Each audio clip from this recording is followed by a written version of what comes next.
Alright everyone, this is Stammer On, and October's been quite a month, hasn't it? A massive welcome back to all of you who were already subscribed, and a massive welcome as well to everybody who's new.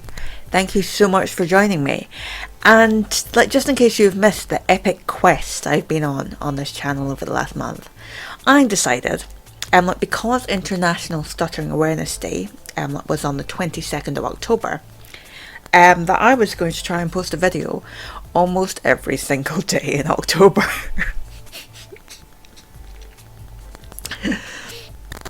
I have a full-time job and a life, but I thought it was possible.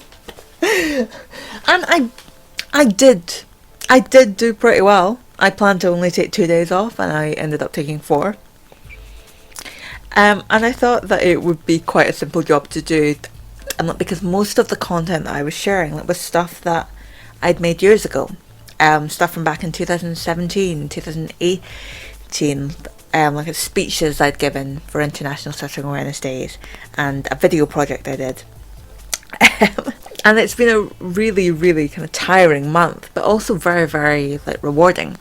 Because looking back at that project from 2017, I can kind of see where the inspiration for this channel came from, and I found them really, really fun to make, and really rewarding as well to get the response and get the questions and hear people being interested in my stutter. So now starting this channel, and going back and looking at that, I can see that's kind of what started me off on this path. So you can blame anyone who commented on those videos back in the day for the fact that I'm here now. It's their fault, it's not my fault. I have no control. No control whatsoever. And as we near the end of my epic October quest, I wanted to reflect on some of the stuff that's happened in October, both for me and for the various organisations and charities that I'm linked to. I'd like to start with the charity that I've been connected with the longest, which is the Scottish Stammering Network, and they had a massive rebrand over International Stuttering Awareness Day. A whole new website, a whole new logo, a lovely committee page, and they've just completely switched it up, and they're ready to show that they're an organisation which is there for people in Scotland and representing people in Scotland, which we already were. And having that professional level website really helps us. It helps us with our promotion. It helps us to get our name out there and to have people actually take us seriously as well. Because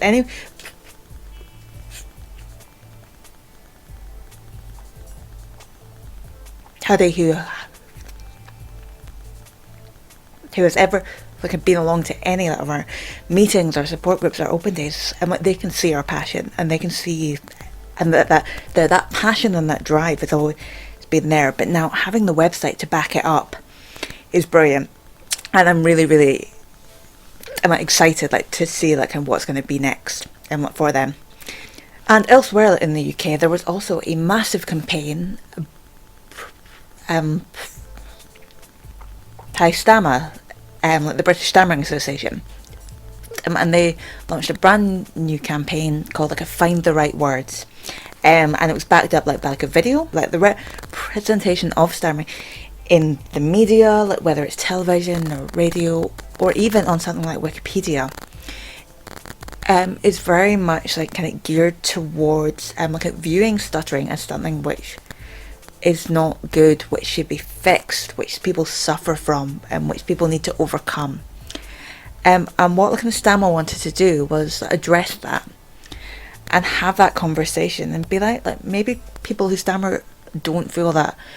Maybe people who stammer don't want to hear about how their stutter is a defect, or how they suffer, or how it was so severe and they need to overcome it.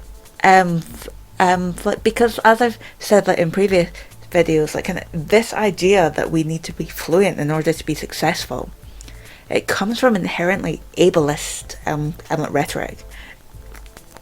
It comes from the idea that you need to be just like everybody else in order to be successful, and you don't. In fact, having something different, having something that sets you apart, it only makes the world more interesting, and it gives you something that others don't have as well. So like the Find the Right Words campaign was fascinating, and it involved them going like kind of to Wikipedia and changing 183 entries on Wikipedia.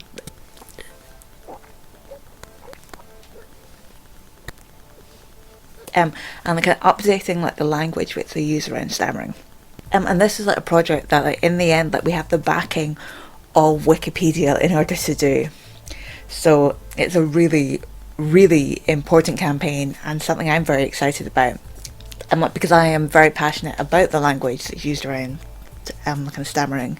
And as part of this campaign as well, I also wrote an article like for the Stammer website, which looks specifically at like compliments, and why complimenting somebody on their fluency might not be as helpful as you think it is.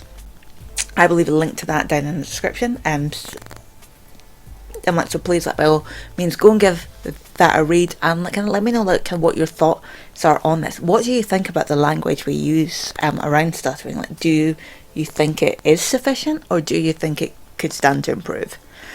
I've kind of given away what I think, but I'd love to hear what you think as well. And also, on International Stuttering Awareness Day itself, I took part in the Stammer Big Event.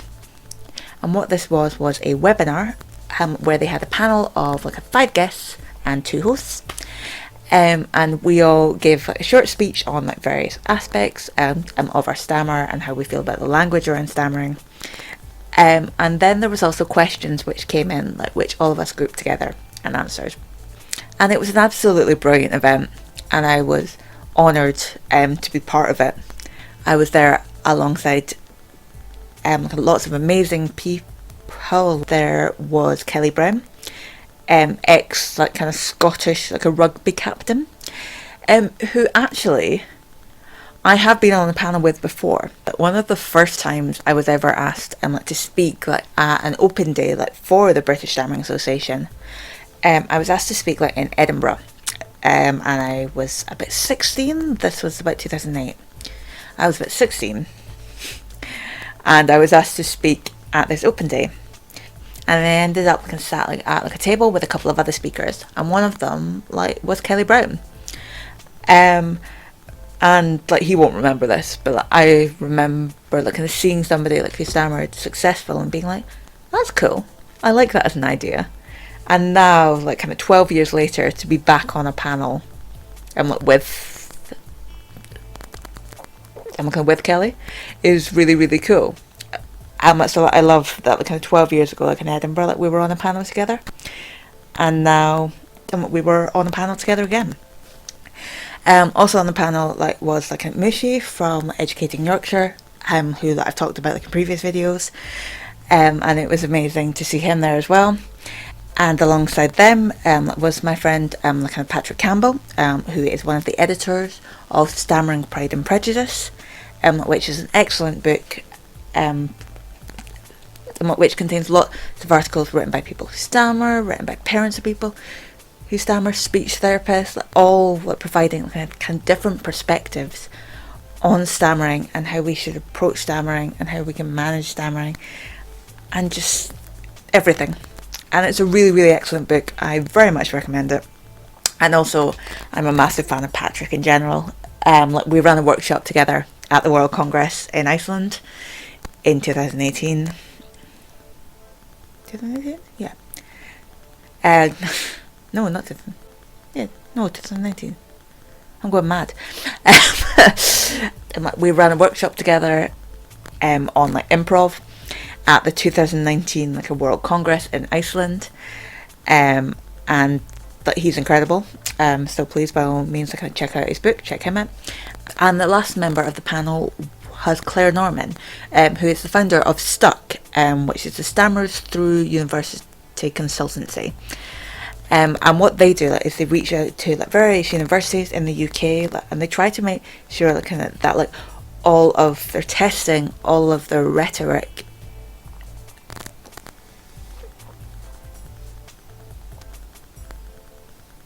like is inclusive, like of people who stammer. Like this means like if you're giving like a presentation like which is graded, and like you have a stutter, like then like you cannot be marked down because of disfluency.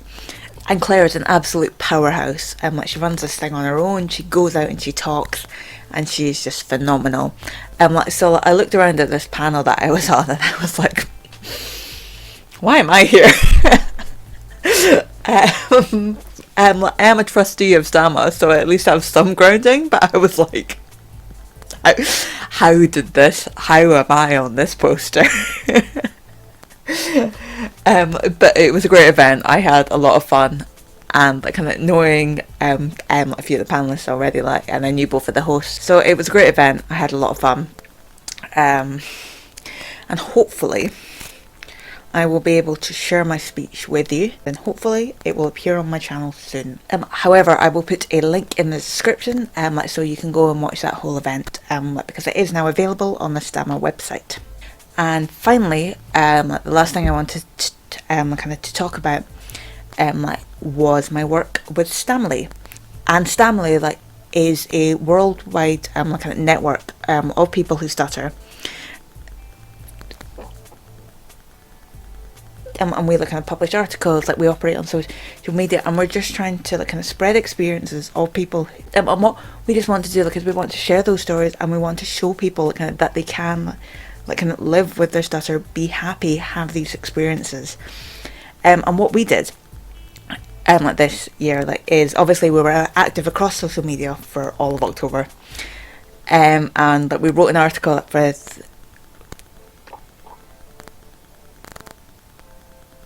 the ISA online conference. Again, I will link that article below as well, on resilience, and what kind of being part of any kind of stuttering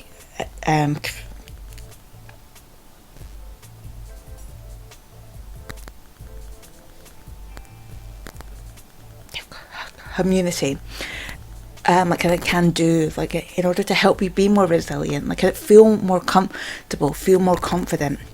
And I've said on the channel before that nothing has ever helped me so much as finding my people, finding my tribe, and feeling like I was part of something, part of a community, and that there were people out there who understood, might not be going through exactly the same journey as me, but they understood what it was to stutter and how it feels and what we go through. And so finding that is always something I would recommend. Reach out, find other people who stutter, talk to each other. It's so beneficial. What we also did, as a result of all of our activity on social media, we were able to write kind of frequently asked questions, where we shared different experiences of stuttering, and we canvassed lots of people and got opinions on what they thought about certain aspects of stuttering, and that is now published on our website. And that's what I've been up to in October. It's been a busy month, however it has been very rewarding, and I just want to say a massive thank you to everybody who has joined in with anything I've been up to this month, just anything that you might have done this month to engage with stuttering, and to hear other people's stories, and to learn more about stuttering, whether you stutter or not. Thank you. And that's what this month is about for me. I just want to be part of that movement, trying to raise awareness, trying to make things easier, not just for me but for everyone, because I do believe any of us that have a voice and feel like we're able to speak up, absolutely should, because it'll help not just us but also anybody who's coming along behind us, who might not be able to speak up yet, who might not be ready to speak up yet, and that's fine.